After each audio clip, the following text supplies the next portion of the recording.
membedakan sesama dan saudara. Jauh beda. Diakonia itu saudara, bukan sesama. Yang di gereja. Kemurahan itu untuk sesama, ya. Tetapi tanggung jawab saya memperhatikan adalah orang-orang saudara saya. Jadi saya tidak bertanggung jawab pada orang miskin itu. No. Itu urusan pemerintah, bukan urusan kita. Itu Alkitab, bukan saya. Jadi tanggung jawab saya adalah saudara saya. Kalau dia saudara, saya tahu ini cinta Tuhan. Dan mungkin bisa salah juga, bisa. Mata kita terbatas. Tetapi yang di luar itu adalah kita harus mengasihi mereka sebagai sesama. Di dalam kemurahan kelimpahan, nah kita kasih mereka. Nah orang-orang di dalam itu tanggung jawab kita. Jadi di gereja, orang-orang yang anggota gereja yang betul-betul percaya pada Kristus dalam kesulitan besar tidak mungkin menjadi miskin. Kenapa? Karena semua saudara lain topang dia. Nah itu firman Tuhan.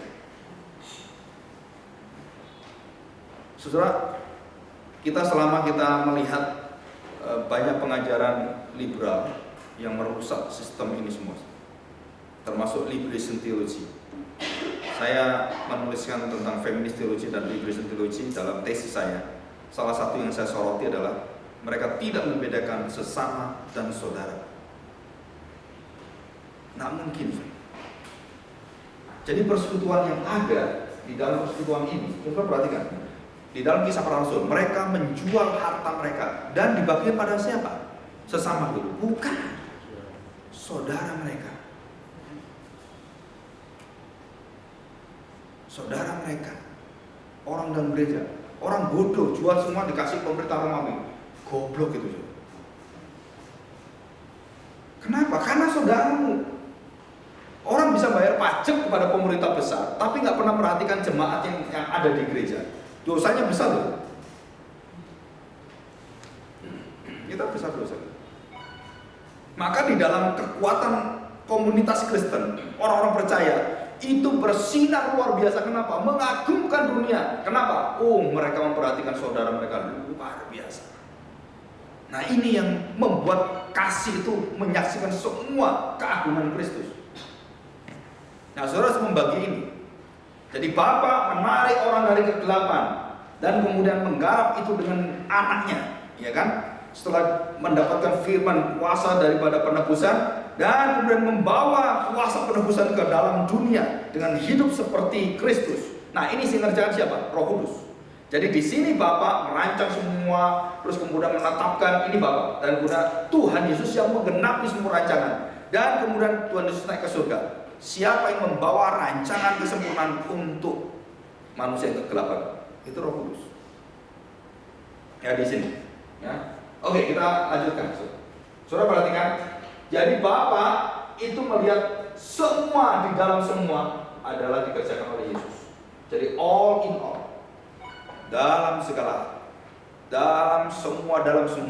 Jadi all in all, ini satu kalimat dari Puritan, ya, para teolog Puritan. All in all atau alone itu biasanya orang mereka. Jadi segalanya, segala sesuatu, dialah kepala segala sesuatu, dialah permulaan segala sesuatu, dialah segala-galanya. Jadi Yesus ini segala-galanya bagi manusia, karena dia ke bawah bagi manusia. Ya. Jadi Tuhan sudah serahkan, Roh Kudus bekerja apa yang dikatakan di sini. Nah, soalnya kita perhatikan dulu, ya. Kita buka firman Tuhan supaya kita ada buktinya. Yohanes, ya, yang membukakan rahasianya adalah Rasul Yohanes, karena Rasul Yohanes adalah rasul yang sangat dekat dan mencintai Kristus dengan luar biasa. Ya, dikatakan paling mengasihi Yesus, maka dialah yang dibukakan dengan kasih yang luar biasa itu. Yohanes 14 ayat 25-26. Perhatikan ya. Nah, saudara nanti garis bawahi hal yang penting. Nah, biasanya saya kalau mengajar doktrin Roh Kudus, ini biasanya saya tekankan luar biasa. Karena hampir buku-buku tidak pernah mengajar, waktu mengajar doktrin Roh Kudus tidak pernah menyinggung ini sama sekali.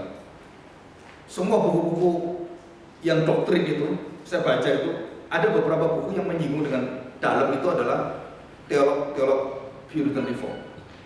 Yang lain kan? Hubungan-hubungan itu ya. Nah, saudara yang biasa-biasa nggak biasa ya, Roh Kudus ini punya kuasa, cuman itu. Tetapi tujuan Roh Kudus itu tertinggi, kemuliaan itu dikerjakan, yang harus dia kerjakan peranannya itu apa? Nah itu apa nggak dijelasin. Ya, coba kita lihat.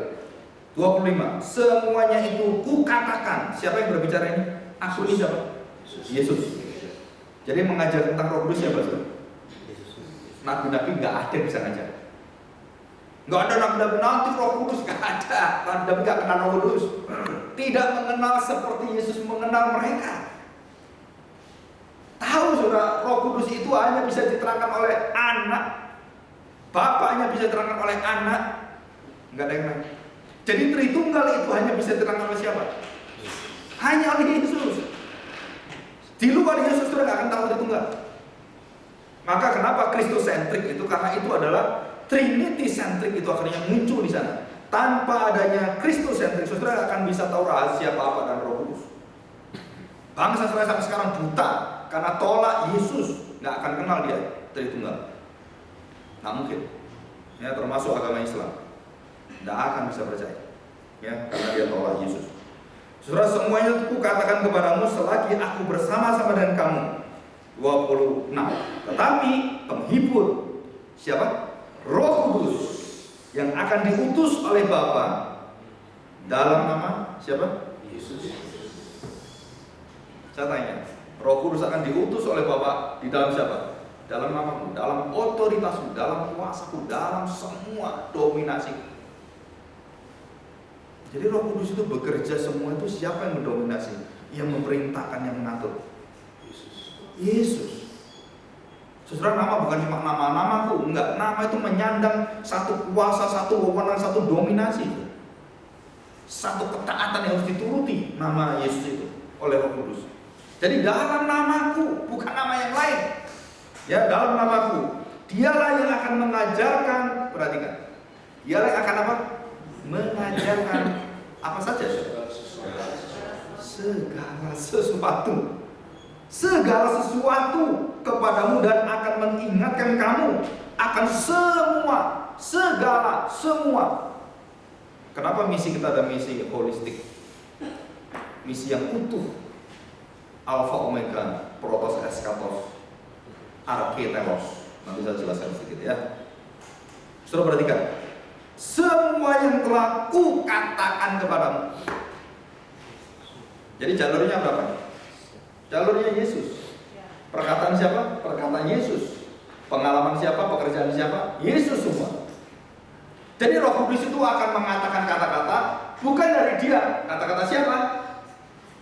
Yesus. Dia mengajarkan ajaran siapa? Yesus. Dia melayani dengan pelayanan siapa? Yesus. Hatinya siapa? Jadi orang yang dipenuhi Roh Kudus berarti dipenuhi dengan pikiran Kristus, hati Kristus, kasih Kristus, pengampun Kristus. Nah, itu dipenuhi Roh Kudus. Jadi dipenuhi Roh Kudus bukan cuma berbahasa, bukan cuma kita bisa bertalenta, bisa nyanyi, bisa melakukan pekerjaan lain, bukan itu. Tapi Kristus diam dalam hatimu, dan Roh Kudus membawa kemuliaan Kristus itu dalam ucapanmu, dalam hati penuh dengan pengampunan, belas kasihan. Kamu dipenuhi Roh Kudus bukan cuma melakukan mujizat, itu tanda kerajaan Allah, betul. Tapi bukan tanda bahwa kamu dipenuhi oleh Kristus. Bukan. Karena pekerjaan mujizat itu adalah pekerjaan Tuhan. Kamu sebagai alatnya. Tapi membentuk hatimu, terus kemudian mendiami kamu, itu pekerjaan internal. Orang bisa melakukan yang eksternal dengan luar biasa. Waktu datang pada Tuhan mengatakan, Tuhan, pekerjaan luar biasa sudah aku lakukan. Aku sudah berkhotbah dengan luar biasa. Aku sudah melakukan begitu banyak hal. Aku bisa melakukan mujizat-mujizat yang hebat sekali. Matius 7:21. Tuhan katakan, aku tidak pernah kenal kamu. Kenapa, saudara? Karena dia tidak memiliki hati Kristus. Ya, oke, kita lanjutkan. Nah, saudara, kita buka Yohanes pasal 15 ayat 26. Ya, ini tentang penghibur semua. Kadang-kadang saya pengen tulis buku kayak gini-gini ya, saudara. Cuman waktu saya tuh, saya berdoa supaya dikasih waktu Tuhan banyak. Harus banyak tulis untuk masa depan harusnya ya. Saya lagi berdoa banyak. Yohanes 15 ayat 26. Jikalau penghibur yang akan kuutus. Jadi yang ngutus penghibur siapa? Yang akan datang, akan kuutus gitu kan. Yang akan send itu pempo itu diberitakan ya. Nah, Saudara, yang akan kuutus ya, datang dari Bapa datang ya, yaitu roh kebenaran yang keluar dari Bapa. Nah, perhatikan, ia akan bersaksi tentang siapa? Yesus. Tentang aku, memuliakan aku, bersaksi tentang aku, mengajarkan pengajaranku. Nggak ada yang lain, nggak ada pribadi lain yang dimuliakan oleh Roh Kudus, disaksikan oleh Roh Kudus. Nggak ada, ya, tidak ada sama sekali. Dikatakan ia akan bersaksi tentang aku, tetapi kamu juga harus bersaksi, karena kamu dari semula bersama-sama dengan aku. Coba perhatikan. Jadi perbandingannya mana? Roh Kudus aku utus, ya kan? Maka kamu juga harus bersaksi. Kenapa harus bersaksi? Karena Roh Kudus diam dalam hatimu. Kamu tidak mungkin bersaksi. Saya tanya, bersaksi siapa? Hah? Bersaksi tentang Roh Kudus? Bukan. Bersaksi tentang siapa? Tapi gereja bersaksi tentang Roh Kudus. Betul nggak? Gereja penuh Roh Kudus, bersaksi tentang Roh Kudus luar biasa. Wah, kita minta pada Dia kuasa. Tapi mereka tidak pernah hidup meminta Kristus. Padahal Roh Kudus itu memuliakan Kristus, membawa pengajaran Kristus. Kenapa itu nggak diajarkan, nggak dibawa dan dipimpin orang-orang Kristen untuk membawa semua iman orang percaya kepada Kristus? Kenapa? Saudara, iblis itu kuat sekali. Saya melihat pekerjaan kegelapan itu luar biasa di gereja, mencengkeram, dan kita perlu reformasi yang kedua di akhir zaman. Dan saya percaya itu nanti Tuhan sendirilah. Reformasi dibuka, orang sudah baca Alkitab. Dan reformasi kedua adalah bagaimana kita bisa membaca Kristus itu menjadi satu pilar kekuatan dan tidak mungkin digantikan yang lain. Dan hari ini Roh Kudus menyatakan suatu pekerjaannya dan dijelaskan dalam firman Tuhan dengan sangat jelas. Seluruh peranan prioritas Roh Kudus adalah meninggikan, memuliakan Kristus dan mengajarkan segala hal seutuhnya tentang Yesus dibawa dalam setiap hati orang percaya satu persatu. Saya tanya, Profesor Horton, Christless Christianity, dia mengatakan kalimat ini. Dari sejak kecil aku mendengar sekolah minggu, dari sejak kecil aku diajar, dari sejak kemudian dia masuk sampai dia masuk perguruan tinggi dan dia bertemu dengan Kristus di sana, dia baru sadar. Saya hanya diajar moral dalam gereja, moralnya Abraham, moralnya daripada Musa, leadershipnya daripada Yosua, tapi aku tidak pernah diajar Yesus itu siapa. Saudara, ini orang sudah berpendidikan tinggi dan dia baru sadar betul kita masuk dalam zaman Christless age, Christless era tanpa Kristus. Jadi semua doa yang ada di Amerika semua di stop. Kenapa? Karena ada nama Yesus. Jangan singgung agama lain. Tidak boleh berdoa karena ada nama Yesus. Saudara, satu pelayanan kita di Gunung Bugis itu di stop. Kenapa? Jangan KKR. Kenapa? Menyakiti hati orang-orang agama lain. Ini masa-masa puasa. Sama, gejalanya muncul. Dan itu sudah muncul, seperti Obama muncul. Dan kemudian begitu nama Tuhan tidak diperbolehkan, begitu Yesus dalam doa-doa tidak ada, di sekolah-sekolah Kristen semua dibuang semua. Amerika menuju kehancuran. 2,5 juta orang tiap tahun minimal keluar dari gereja. Dikatakan, oh karena kita nggak ngerti kebutuhan mereka, kita membuat gereja yang bisa memenuhi kebutuhan mereka.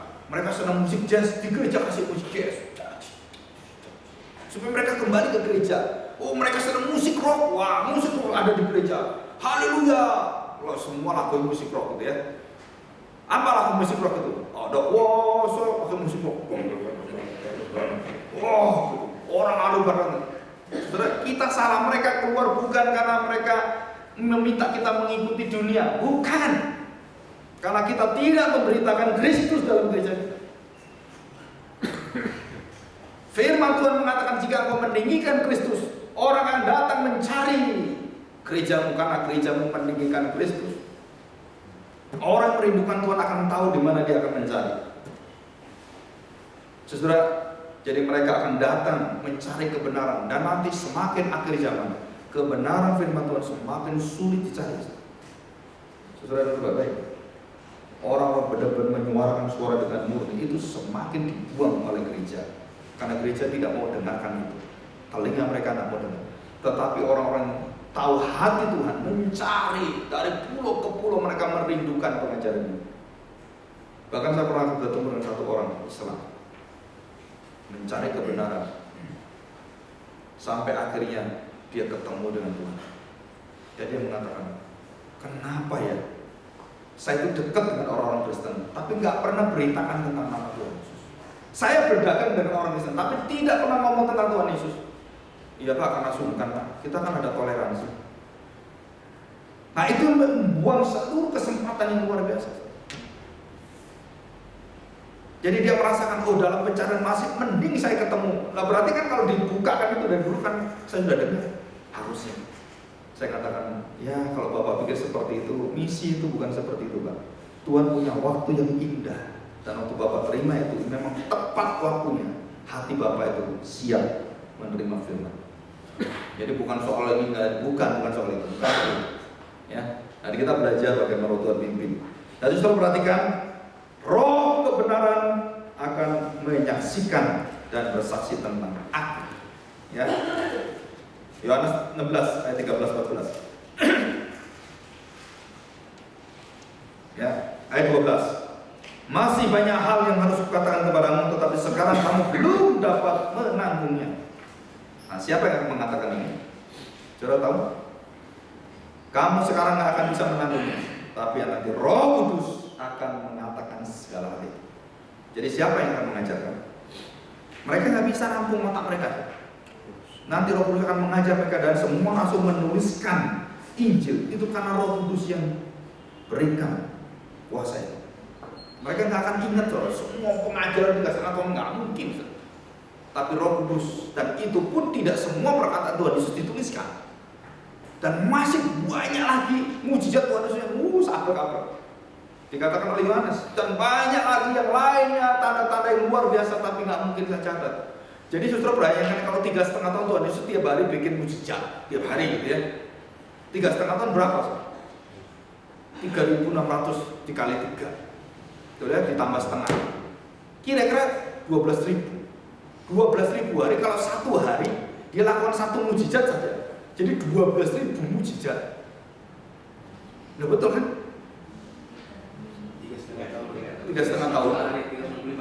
365 hari. 1.200. Betul ya? 1.200 mujizat. Setelah coba bayangin, satu mujizat terjadi, udah seneng kita kan? Ini tiap hari. Bukan cuma satu, disembuhkan. Gimana seluruh masyarakat gak terkagum-kagum dengan Tuhan Yesus? Wah, hampir tiap hari orang disembuhkan. Bagaimana mereka mau menentang perkataan Tuhan Yesus? Karena kenyataannya sampai Nikodemus pun datang. Oh, tidak ada orang yang bisa diutus seperti kamu. Di dalam seluruh perjanjian Alkitab, aku baca semua tentang Elia, nggak ada yang seperti kamu. Elia dan Elisa hanya 7, Elisa kali 2, 14. Pernah itu? Nanti belajar firman Tuhan. Elia 7 kali, Elisa 14 kali. Karena 2 kali kan rohnya, 14 kali. Saya hitung 13. Saya cari-cari kenapa kok 13, mana ini? Kalau kita keliru. Bukan, waktu Elisa sudah mati, tulang-tulangnya ada di kuburan. Dan ada orang yang mati juga. Terus kemudian kesentuh tulang Elisa, hidup. Nanti kalau saya mati saudara, tulang kenakan saya. Kenakan saya tambah busuk. Bukan itu tambah busuk. Wah, masa sudah mati lo masih bisa punya kuasa mujizat. 14 kali itu ada sudah ratusan, bahkan ribuan kali. Enggak terukur. Itu zaman yang kadang-kadang saya ingin saya membayangkan filmnya Tuhan Yesus ada, senangnya luar biasa, betul ya. Saudara kalau lihat Tuhan Yesus, aduh rasanya tuh dimensinya itu lain. Dia mengajar di pantai, dia mengajar di kuburan, di mana-mana dia mengajar. Sistem pendidikan Tuhan Yesus luar biasa. Ya, oke. Nah, saudara sebelum kita lanjutkan, saya serahkan kembali, nanti kita lanjut kembali ya ke